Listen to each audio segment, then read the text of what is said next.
and Matteo Renzi, Prime Minister of Italy.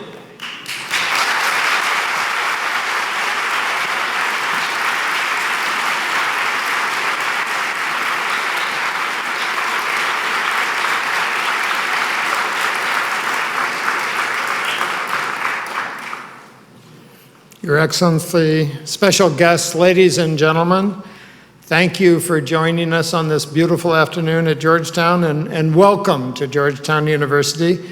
Today, we are honored to have His Excellency Matteo Renzi, Prime Minister of Italy, here on the hilltop. Prime Minister Renzi is a groundbreaking leader, an international symbol for reform, progress, and egalitarian opportunity.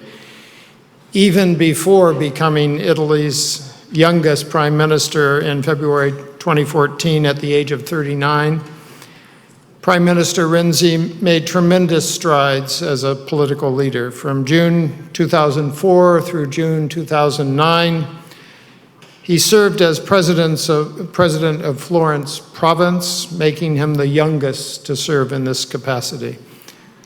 Following his time as president, he became mayor of Florence, and in his 5 years as mayor, he decreased the number of city councilors. He established hundreds of free Wi-Fi sites throughout the city.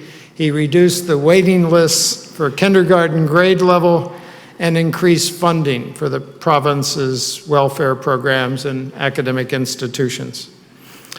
His progressive legacy doesn't stop there. In 2010, he proposed to reform the very party he represented, insisting that Italy direly needed change after its prolonged period of economic bleakness.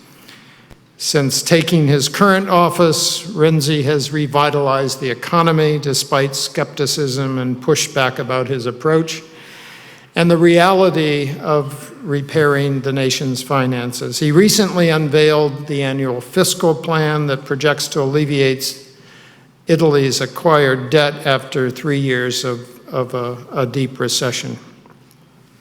His platform as Prime Minister has also focused on issues of labor reform and constitutional amendment. He is breaking ground in his communication style, both within and outside his constituency. He is an avid Twitter user with over 1.8 followers. You should follow him. And outside of wearing his political hat, he is an enthusiastic football fan, a devoted watcher of Netflix series House of Cards. His connection as Georgetown is strong. He was here 4 or 5 years ago.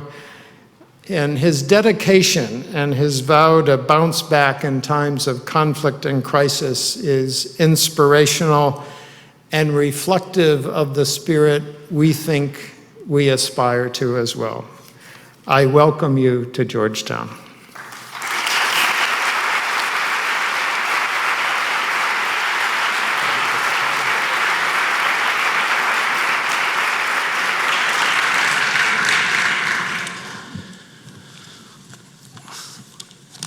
Mr. Provost, faculty students, dear friends of Georgetown Universities, Your Excellencies, ladies and gentlemen, amiche ed amici italiani, thank you so much for this warm welcome. I'm really honored to be here.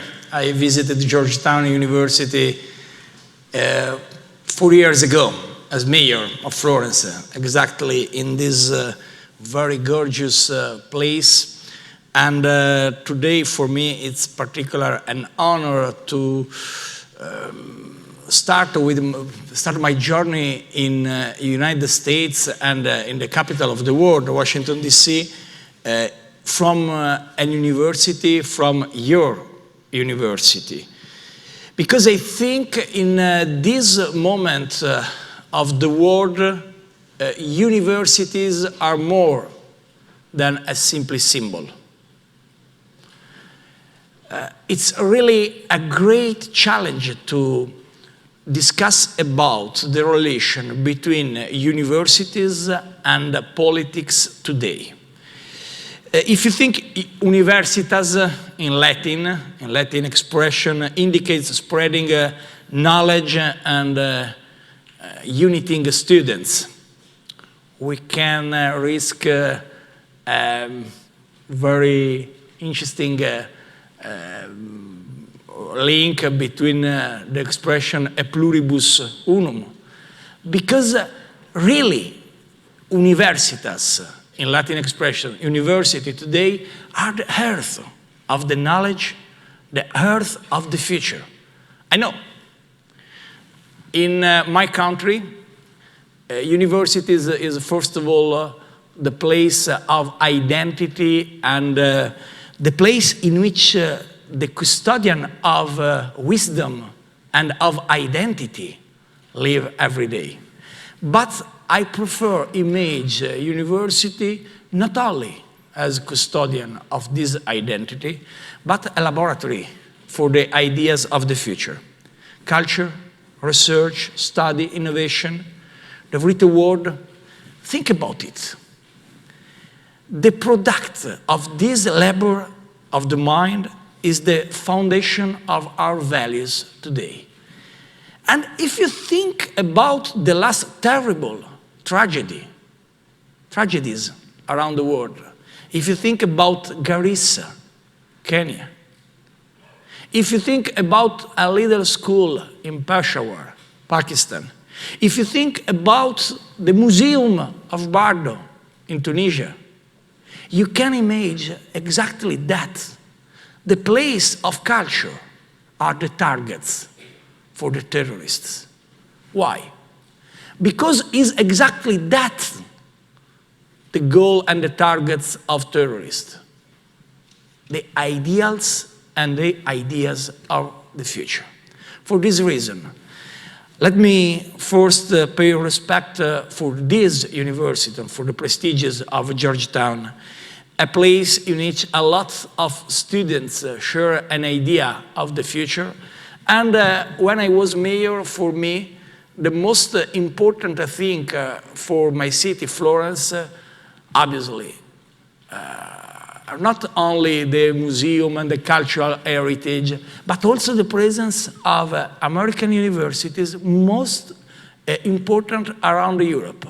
The number of American universities in my city, in Florence, are the most important number around my continent. This is a symbol of opening mind and opening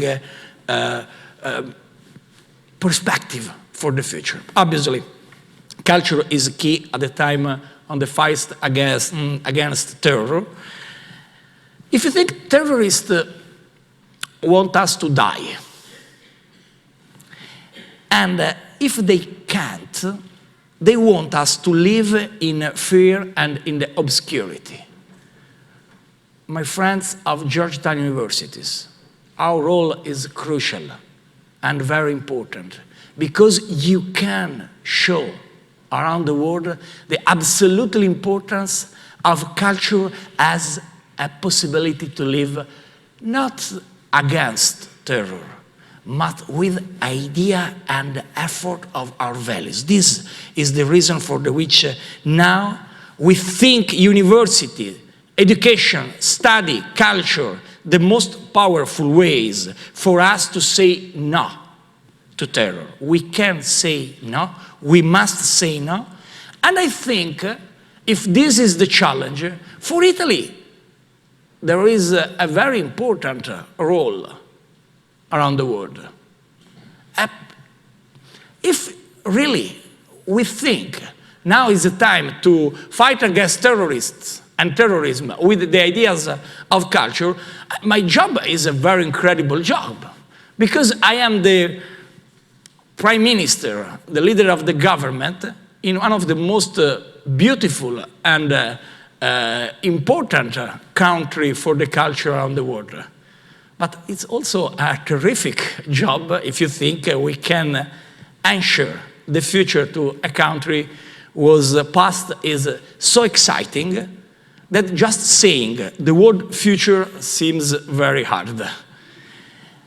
But this job is also fun because I want to tell you that future is more interesting than the past.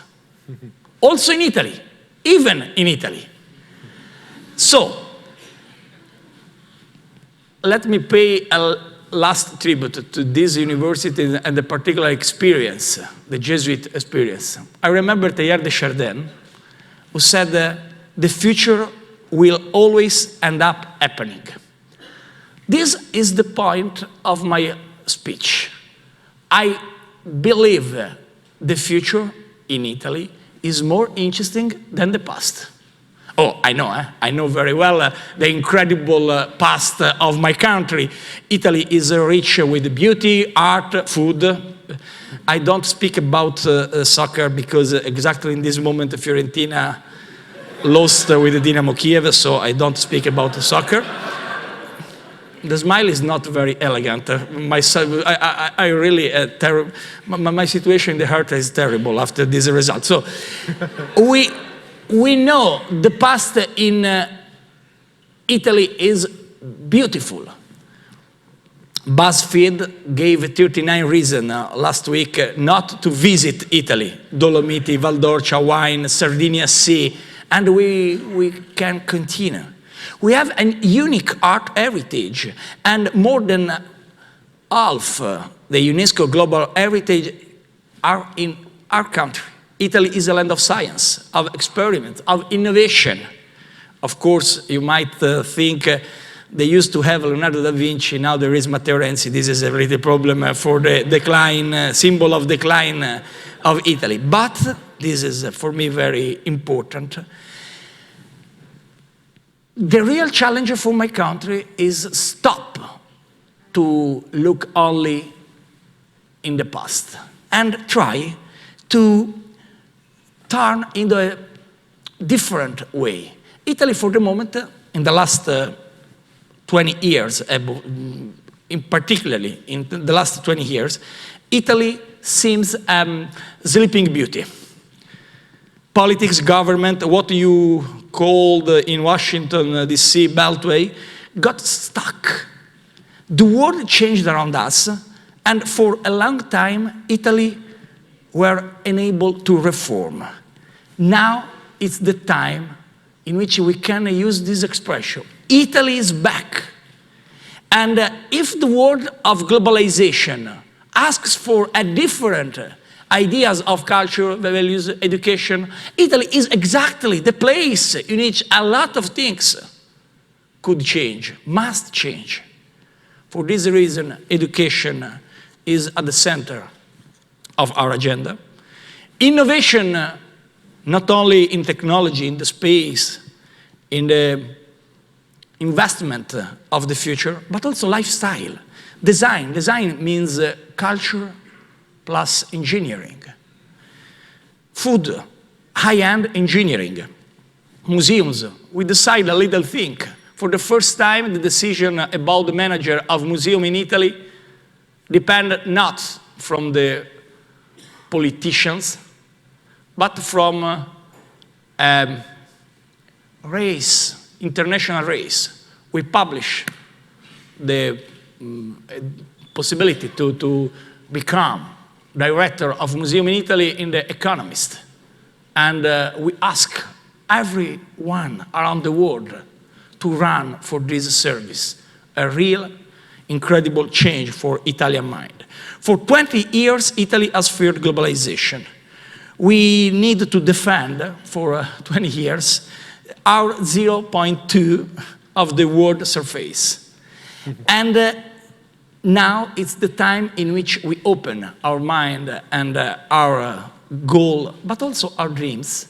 And we ask to 100 million middle-class consumers, ask for beauty, quality.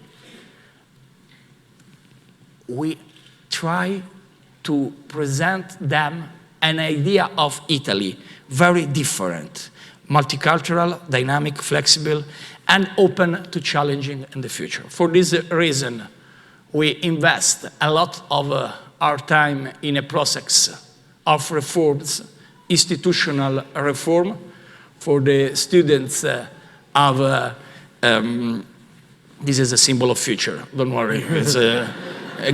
It's absolutely in my framework, perfect. Electoral law. In Italy, usually there is a large coalition, and it's very difficult to imagine who is the winner in the election. In every part of the world, you know who is the winner. In Italian politics, this is very difficult because there is not a clear message, okay, this is the winner. There is a long debate after the election to understand who is the winner. You smile, I cry, this is the problem. But before I cry, I decide to change. And the new electoral law now is a reality. Exactly in the next weeks, we will approve the last vote in the Chamber of Deputies. Reforming Constitution, second reform. Senate reform, faster legislation. 3, modernizing and cutting costs of the public administration. I present to my project of reform of public administration to my colleagues and friends I'm sorry for the advertising, exactly as an iPhone.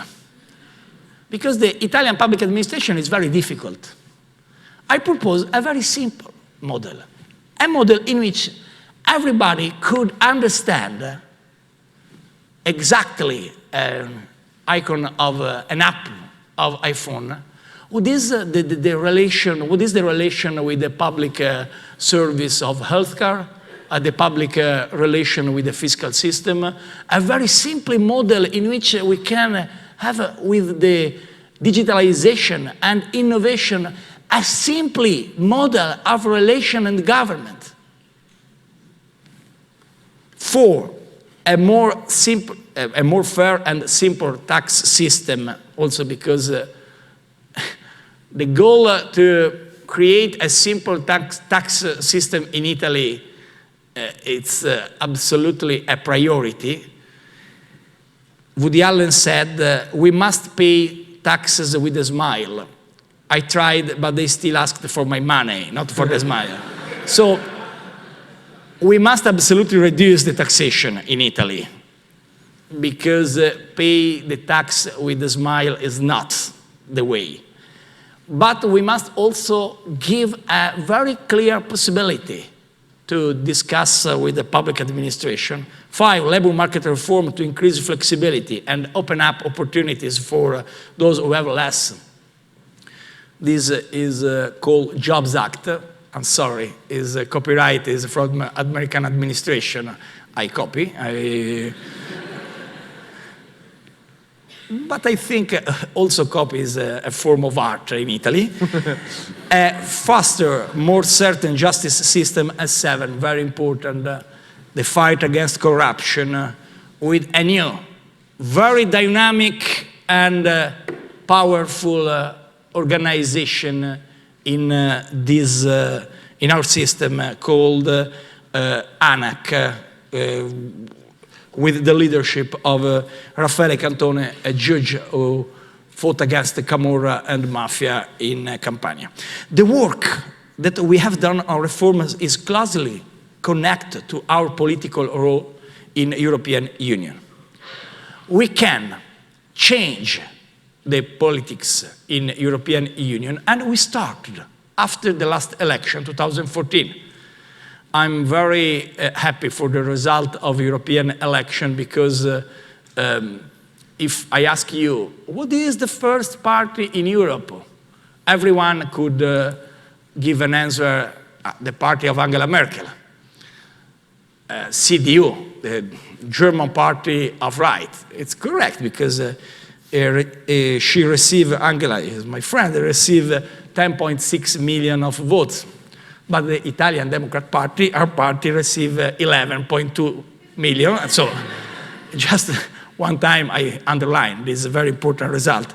Jokes apart, also if this is not joke, but jokes apart, we represent a strong, progressive and reform-oriented European mainstream against populism, but against also the theory of austerity.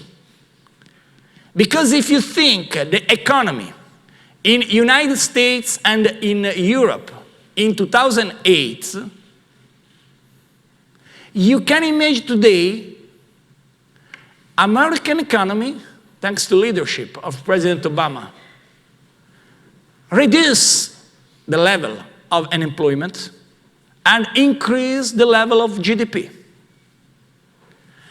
European economy from 2008 to 2014 reduced the GDP and increased the level of unemployment. Italy had a lot of problems with this theory. The first responsibility is Italian. Because if we continue to live in the past, if we don't accept the challenge of the future, if we don't try to realize reforms, it's normal to risk the depression. So the first responsible for the crisis in Italy is not Europe, is Italian politicians. But at the same time, when we decide to start with very ambitious program of reforms, we know the next challenge is create a different approach in European institutions. We start with the first results, investment plan of Jean-Claude Juncker, the communication of flexibility by Commission, and third, the QE, quantitative easing realized by European Central Bank in this moment exactly because the climate in the discussion in Europe is changing. But this is also the first time. So there is no way back from reforms in Italy. This is a very clear message. There is no way back from reforms in Italy, but at the same time, we can imagine a reform not only about institutional, but about education, about values, about smart cities, about ideals for the future. If the world asks beautiful, ask beauty, asks connection, ask dignity, ask values, this world asks Italy. And for this reason, I think we must absolutely give more importance to the role of our country in a lot of dossiers. But I prefer listen your questions, and I go very quickly about the dossier open in my table as Prime Minister in Italy. I simply some examples. Mediterranean dossier. The Mediterranean Sea exemplifies the connection between our roots and our future. It's the custodian of our memory, but also an arbor of innovation. We need to continue to work together, United States and the European Union, on making the Mediterranean safer and a place of civilization. Today, we risk a lot of things. We risk to lose the dignity of our value in Mediterranean. Because in this moment, after the decision of international community in Libya in 2011, 2012, but without a strategy after this decision, every day a lot of men and women, a lot of children died in this sea to try to achieve the freedom. And this is an incredible spot, an incredible slogan for the people who believe in populism. Because there is, in Europe in this moment, you can believe in France, but you can believe also in part in Italy. A lot of parties, leaders who said, the people of Africa must stay in Africa. We can close the sea. Close the sea. We can make laws very strong. But a people who died for the lack of food for the war in Africa, don't think about the law in France or in Italy. We can absolutely create Africa as a place of development for the next years. And we must ensure not only an ideal, a generic idea of freedom, of democracy in Libya and in the rest of North Africa, but a concrete opportunity to reduce the risk of terrorism and to change the approach about African questions. 90% of illegal migrants crossing the Mediterranean come from Libya. We want a united, peaceful Libya. We will discuss about it tomorrow with President Obama. We will continue our efforts in the correct direction, but let me be very clear. The stop human trafficking is a matter of security, clear, is also a matter of justice. And every day, Italian men and women, I'm proud of them, struggle to save human lives. I think these migrants are not number. They are faces, stories. There are people. And I think we can absolutely fight against the connection between the human trafficking and terrorists with obviously clear and evident. The Mediterranean, the European Union, but also the idea of Africa has a place in which energy, growth opportunities, and investment in the young generation and in young people is clear a possibility to reduce the risk of clash of civilization and invest in an idea of discussion. For this reason, there are a lot of Italian people, and there were a lot of Italian people in the 20th century who imagine Italy as the shape of Italy's boot as a bridge between different cultures. We must come back to the point of start of my speech. Culture is the only solution to fight against terrorism. But culture means simply not only legacy in the cultural heritage, is a modality of lifestyle, is an idea and of identity.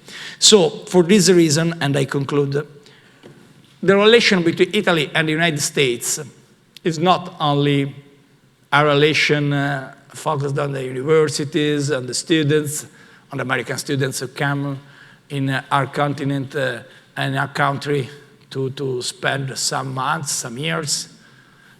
Italian students who decide to live in abroad, to live above all in the United States. Usually in Italy there is the traditional expression fuga di cervelli. When Italian young people decide to leave Italy and to spend the life or a part of life in a different country, the people said, "Oh, this is terrible. We are the people. We are the country of very importance of mother and father, and so if a young girl and a young boy decided to live abroad, there is a lot of polemics also in the politician debate. It's incredible. You permit the Italian mind live in the United States." I think this is a great thing. It's a great thing. The problem, I admire the success and energy of young Italians who innovate, create, and improve the United States. At the same time, I'm very clear. When you spend the time here, we continue, we try, we will achieve a great result. We will change our country. We're changing our country. And when you come back, if you come back, also for for the holiday. But we will see if for holiday or for always. You will try a different country. A country in which we are absolutely convinced about the importance of past. And for this reason, let me be a special thanks to the United States in this moment, because this is a moment in which we remember 70 years of freedom of Italy from fascism and the Nazism occupation. And I'm very proud for the role of partigiani, the people who worked and who make war in Italy, but also special thanks to young American people who died for the freedom of a country very strange, because maybe some of those people doesn't know what is Italy. And I think this is a moment in which we must absolutely give the importance to this history, also about this history.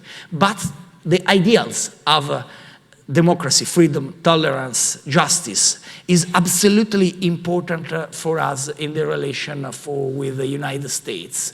So the real challenge today is a politics challenge. And I conclude with the expression of Robert Kennedy. Because I have spoken a lot about the past, it's hugely important to protect the yesterday, but we said remember and preserve only the past is not a job of politician. It's a job of museum curators, not of innovator. If you are a politician, you must offer a vision based on the knowledge in which the past is absolutely extraordinary, but this past is not sufficient. Our future will be better than past. This is the politics. And Bob Kennedy, a great American leader, said once, the future is not a gift, it's an achievement.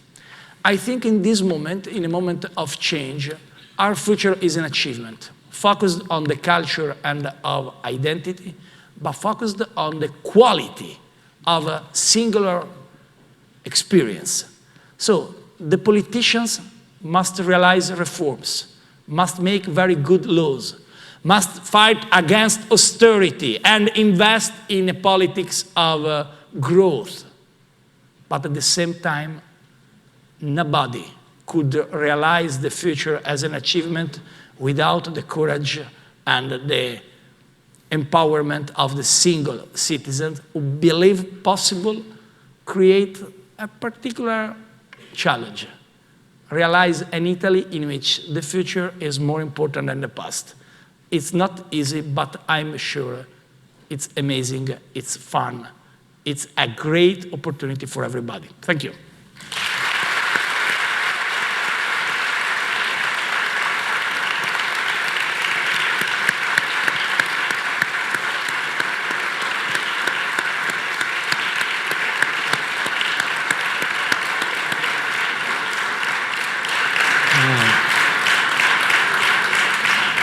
I'm a very Italian politician. I spoke We're right on time. We're right on time. Thank you so much, Prime Minister Renzi, for your forward-looking talk, for raising so many issues, and for also leaving time for a wider discussion with the audience here. I know there are lots of questions. We're going to have a microphone set up in the center aisle.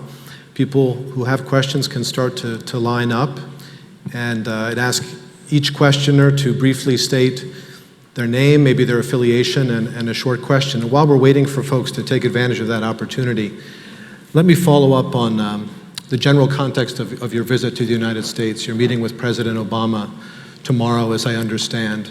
Can you say something about how relations between the United States and Italy relate in turn to some of the themes of your talk, the importance of economic growth, the struggle against extremism, some of the context for your conversations tomorrow?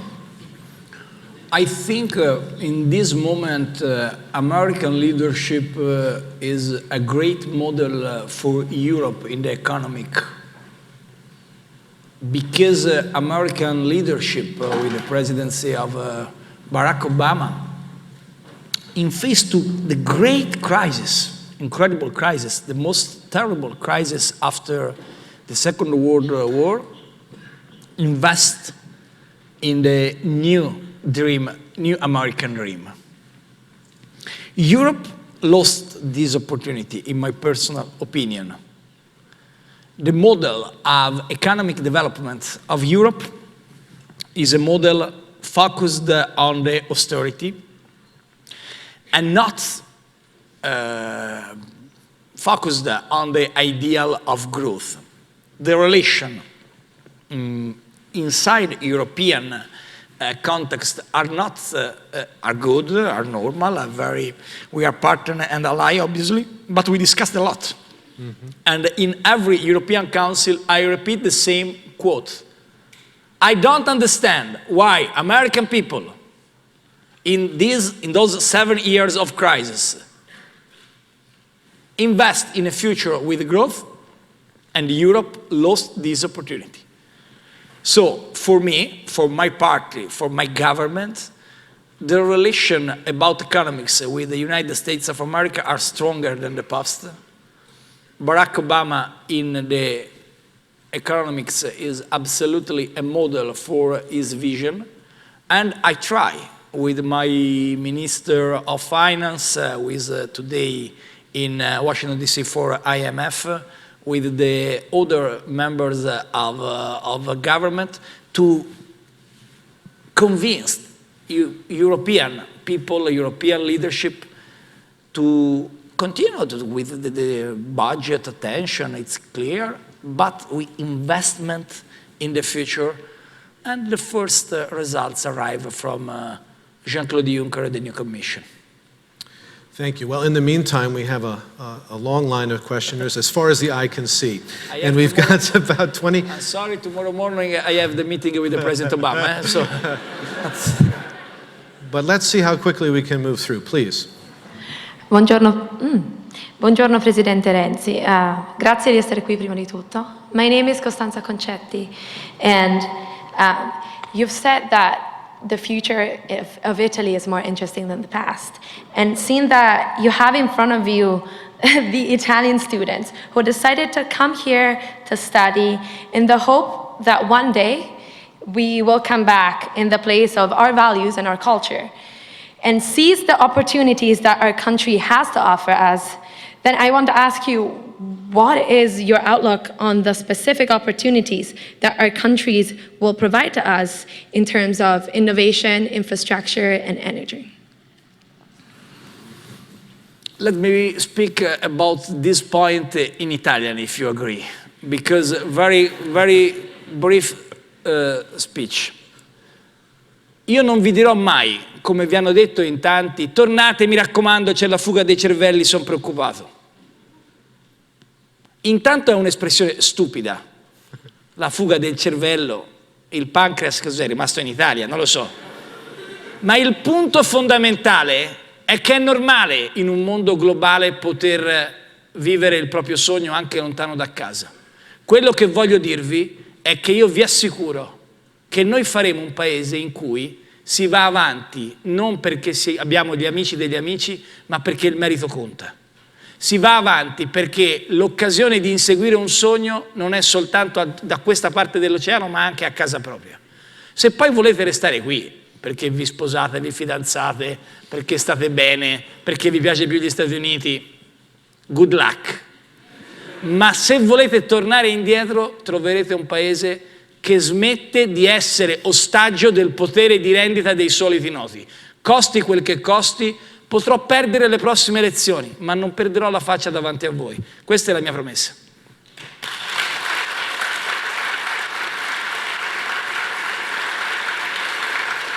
And now only in English, also because my terrible English.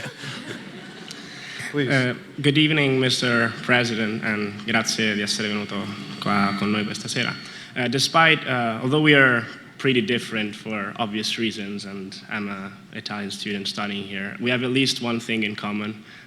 We both share this love for Giorgio La Pira. And In fact, it was my subject for my maturità, so I took it. It went well, so don't worry.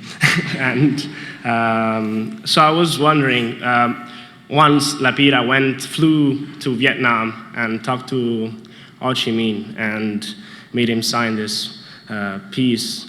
I wouldn't call it treaty because you need two people to sign a treaty, but it's this intent to make peace with the United States, and then flew back here to Washington and presented to Johnson. My question is, what is your commitment, personal commitment as Matteo Renzi to help and figure out the Libyan solution right now? What is your position right now? So the question is very difficult because Giorgio Lapira is also a saint. Was an incredible personality, and every time I worked for 5 years in the same office in which he worked, and every day was an emotion.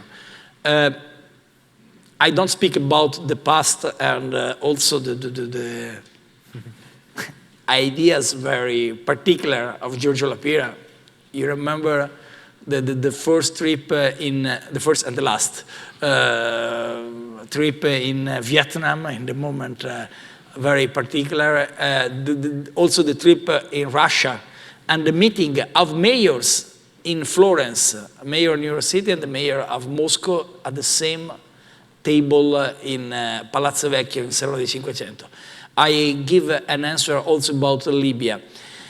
I think in Libya the only way to make peace, to realize peace, is in the hands of the tribes, of the people who live Libya. It's impossible to realize peace in Libya without the ability to involve Libyan tribes at the same table. This is a big problem, because when international community decide, and it was a correct decision, to remove Gaddafi, don't care about the next step. And now we have a country in which we risk every day continuation of civil war, but also for the pressure from the center of Africa in the South Libya. Libya could welcome a lot of immigrants from a part of African countries in conflict. So, first, we must support the try of Bernardino Leon, the special envoy of the United Nations. I asked to Ban Ki-moon the last September with more determination, please, Mr. Secretary, you must absolutely give a strong commitment to Bernardino Leon. For the moment, it's very difficult to imagine if there is a diplomatic solution. What we can and we need realize is Operation Counter-Terrorism, because the risk is the infiltration of ISIS, of Daesh, in Derna, in Sirte.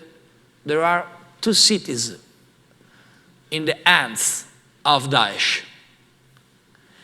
And continue with the control in the sea, because we must avoid in every way to trafficking human people continue in a moment in which the way is very simple. You call a man, he pay $2,000, $2,500. $1,500 is the situation of the climate is not good. And the man who organized this incredible tragedy realized a business of $300,000, $400,000 every time, every night. This is foolish. but it's impossible for the international community bring the place of troops. We must force the Libyan to make the peace, because this is the only way also for them. Please. The microphone doesn't seem to be working. Yeah, speak a little louder. Okay. Hello, Mr. Renzi. I'm Furkan Pehlivanlı. I'm a student at School of Foreign Service. I'm from Turkey. I think that's the background information that's needed. I would like to thank you for your beautiful speech, and I would like to talk about a recent event. Recently, Pope Francesco, whom we also affiliated as a school, called the Armenian events in 1915 as a genocide, which was approved by your fellow politicians. I would like to ask you the official stance of Italy on the Armenian events. Does Italy officially call these events as a genocide? And does Mr. Renzi, as the Prime Minister of Italy and as a citizen of Italy, call these events as a genocide or something else? You know, the position of Italian government about it is clear. Minister of Foreign Affairs repeat the same position about after the reactions of Turkish government against the Pope. You know, the Pope criticized this, I think it's not correct expression. The Pope give a very clear message about what happened 1 century ago. The reaction of President Erdogan and my colleague Prime Minister was negative, and the Minister of Foreign Affairs, Paolo Gentiloni, make a statement of criticism against the position of the Turkish government about it. I think it's a goal for everybody, this for the situation of Armenian people 1 century after. I think Turkey is a great country. I think is a value for everyone if Turkey realize the process of integration in European institutions. Turkey is a very important partner of NATO. But it's clear in this moment the process of integration of Turkey in European institutions depend on the government of Ankara. I spoke officially in Walls in September during the NATO summit, supporting the position of Turkey for the entrance in European institutions, but today they must respect some values and some ideals on the base of European community. I'm confident, and I hope the presidency of Turkey in the G20 this year could be a little step to stop with the polemics, the positions are clear, and invest in the future, but at the same time respecting the common ideals and the common values. Thank you very much. Welcome. Hello, my name is Agustin Porres. I'm from Argentina, studying public policy here at Georgetown. Thank you very much for... In the University of Jesuit from Argentina. Fantastic. Your future is very interesting. I choose a great moment for this. Thank you very much for the lecture, it was amazing. I have a quick question. You speak a lot about the future, about the culture, and you say something great, that is that politicians has to provide a vision to the citizens and to the country.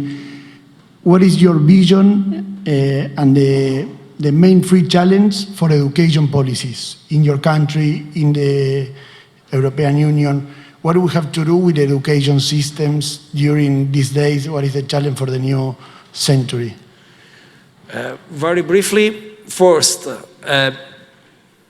Italy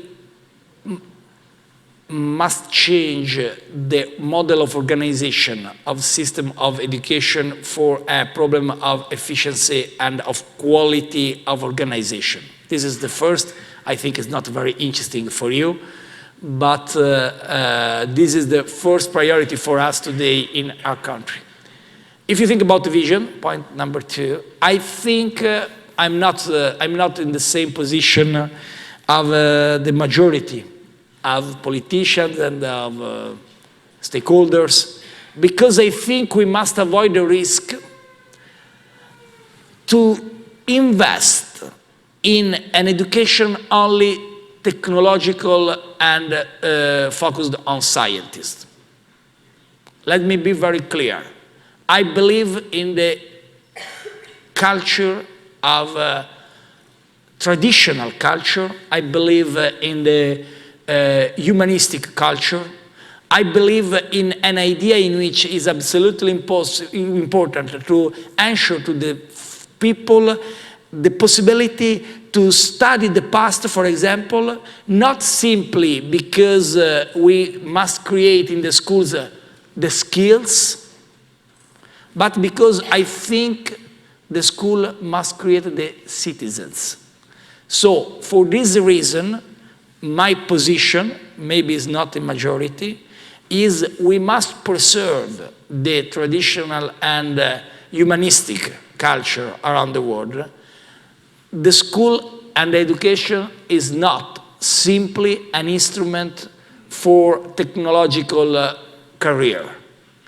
The school and education is, first of all, a possibility to open the mind and the heart of the people. And if this means, but with not everybody could work with the history of arts, this is a risk, I know, but I prefer a man who cries in front of Leonardo's masterpiece.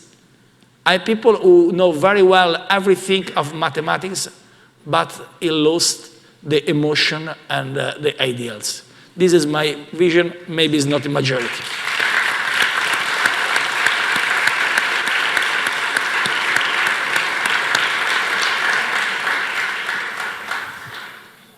Buongiorno, signor Presidente. My name is Daniele. I work here in the US. Thank you for being here, and thank you for your forward-looking remark. We shall indeed look at the future. However, from the outside, the future for Italy doesn't seem too bright, despite all the good things you mentioned, and despite the extremely favorable macroeconomic situation that we enjoy right now.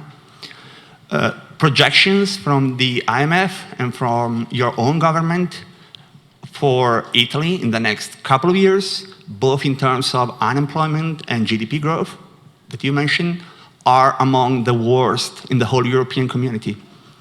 So I guess my question is, what gives you confidence that what you are doing is working and will work? I offer you the vision of the last 3 years. 2012, Mario Monti's government, GDP Italy, minus 2.3%. 2013, Enrico Letta government, minus 1.9. I look, there is the members of cabinet, yes. Because it's very important fact-checking in politicians. 2014, 0.4 with my government. So 3 years of crisis with a little improve, but the problem is the combination between the lack of reforms and the politics of austerity. For the future, the provision are finally, after 3 years, we come back to plus. Not sufficient for me, but it's a first step. Plus 0.7 for our provision, 0.5 for IMF, 0.9, I think is not important, the 0. The important is finally we come back to positive growth. Why I'm confident? Because we change the labor market and we give a message very important to foreign investors, but also for Italian people. Because we reduce the power of red tape of bureaucracy, and you know, you're Italian, you know very well the terrible power of bureaucracy in our country. I think at the same time, we must absolutely give a message of positive approach, not because this is a psychological message. I don't know the translation of gruppo di autoaiuto in English. Self-aid, you know, the telefilm, the TV series in which everybody thanks for sharing, everybody share the air problem. And so the message of optimistic is a message for the mind. No, I think it's economic message. And I give you a little example. 2012, you remember, minus 2.3, the level of savings in Italy are 3.5 trillion euro, sorry. Now it's similar, but 3.5 euros. It's a good, very important, good thing for us, the new relation between euro and dollar. 2012, 3.5. 2014, 3.9. So in a moment of crisis, you can think the savings are at the level of decreasing. No. In Italy, the savings, the private savings, are grew up 10%. Why? Because we lost the confidence. This is a real problem.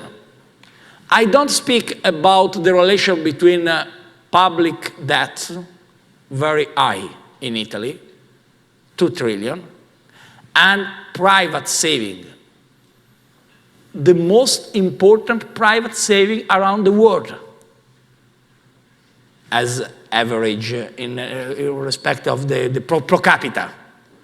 This is absolutely interesting for the discussion with the markets, but you know, we can use this expression for the markets because the savings are not important in the statistics.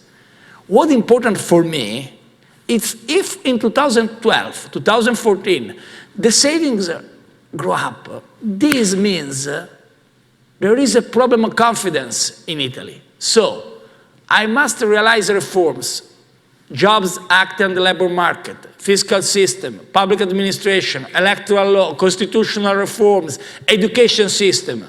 But if we don't come back to level of confidence positive in Italy, the problem remains the same. I believe this is the real challenge in the Italian politics. In a side, there is some parties who believe the future of Italy is terrible. They bet on the crisis. And in the other side, there are a part of politicians who believe possible comeback to positive growth. So, but France, Germany, in this moment are prevision more positive. I'm happy for France and Germany. I know in the next years, if Italy make the reforms, Italy will be the leader of Europe for the next 20 years. This is not for applause, this is a reality. This is a reality.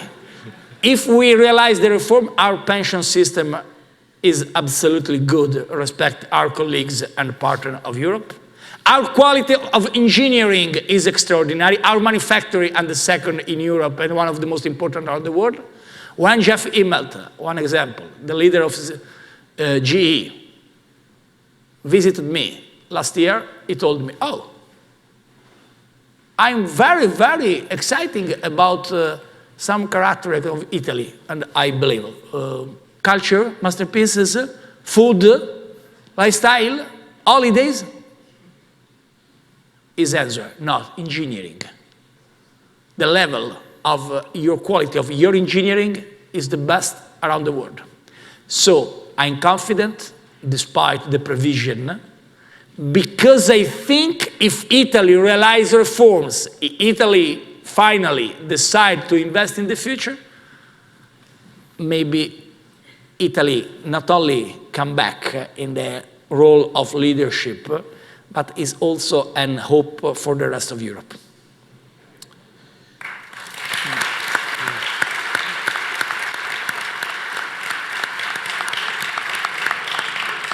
So we've come up against our official time limit, and maybe that's a good point on which to end. It's too bad we have a long line of questioners. You can see the interest in your visit here to Georgetown. Would you like to take another question or two? It's up to you. One question. Okay. One more, please. The real role of President of Council is not very powerful.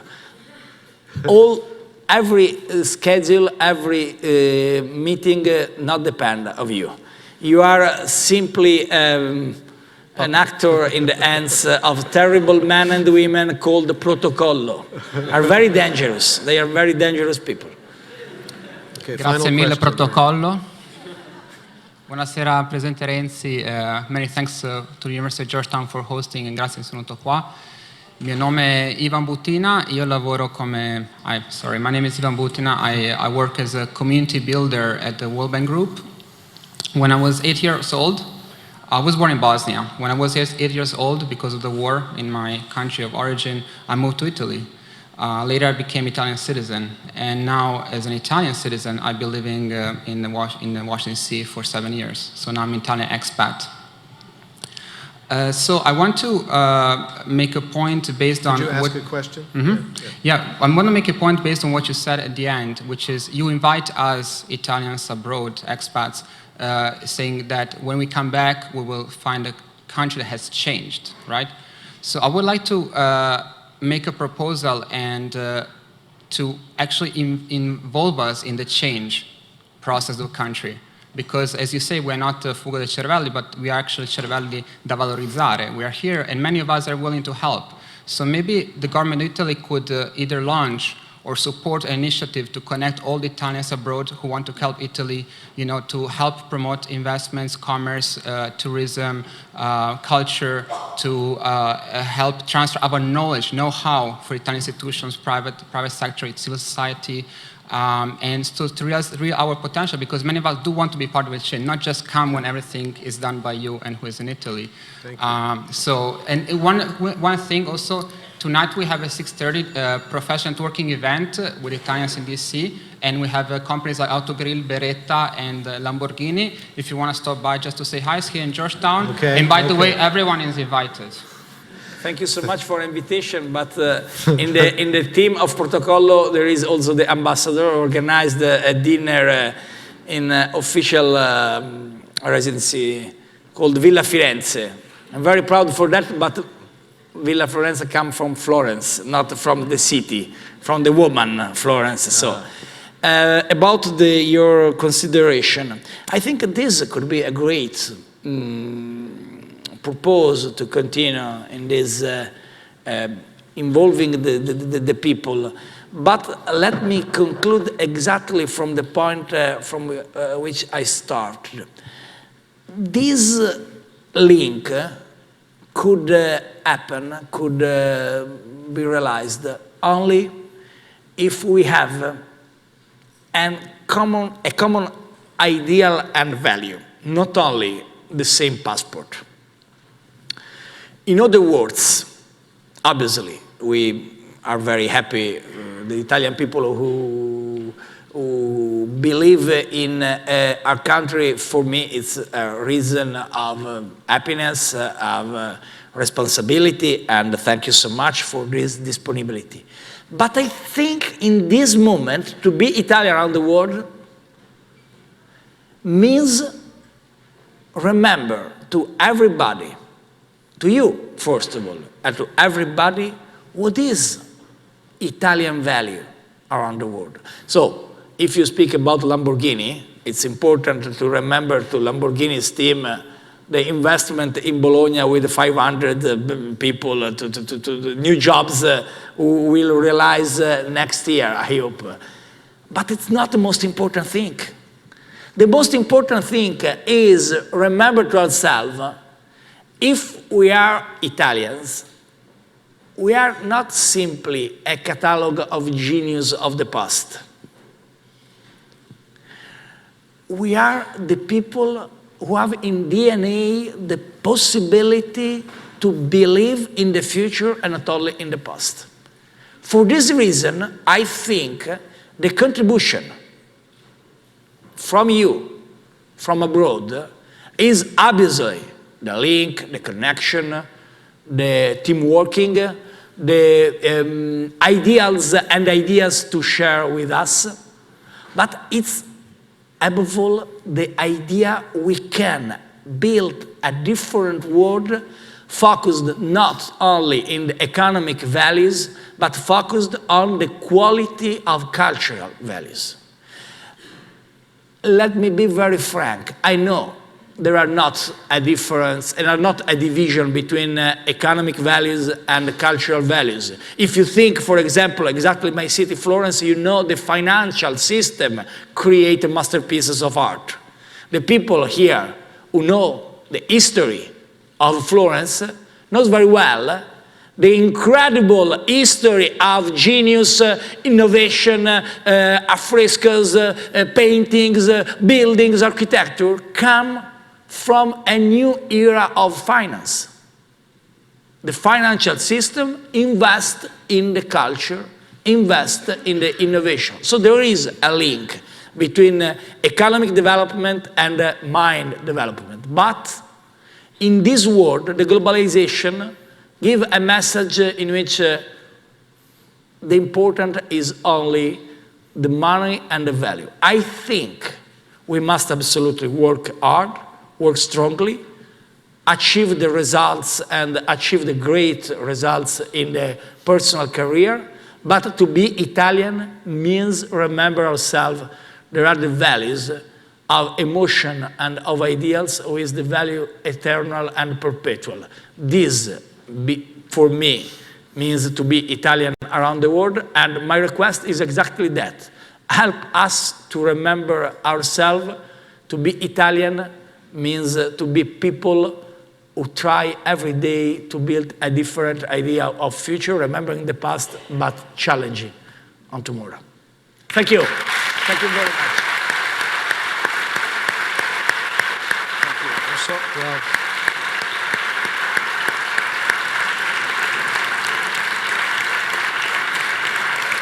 So we, unfortunately, we do have to draw our conversation to a close. You do have a very busy schedule. I hope you get a sense of the enthusiasm here at Georgetown among our students and faculty and staff, enthusiasm for Italy and for your forward-looking message. We hope you'll come back to join us again soon. Ladies and gentlemen, please join me again in thanking Prime Minister Renzi.